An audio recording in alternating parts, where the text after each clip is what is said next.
ناسمجھ یتیموں کو اپنے وہ مال حوالے نہ کرو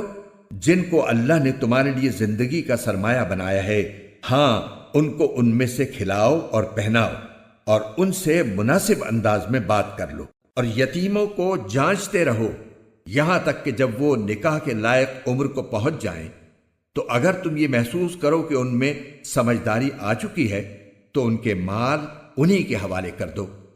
اور یہ مال فضول خرچی کر کے اور یہ سوچ کر جلدی جلدی نہ کھا بیٹھو کہ وہ کہیں بڑے نہ ہو جائیں۔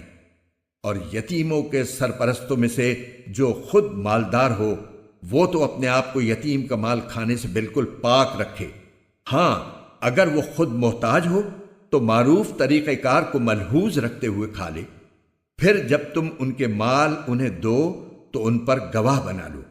اور اللہ حساب لینے کے لیے کافی ہے۔ مردوں کے لیے بھی اس مال میں حصہ ہے جو والدین اور قریب ترین رشتہ داروں نے چھوڑا ہو،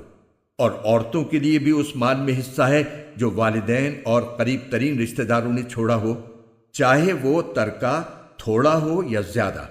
یہ حصہ اللہ کی طرف سے مقرر ہے۔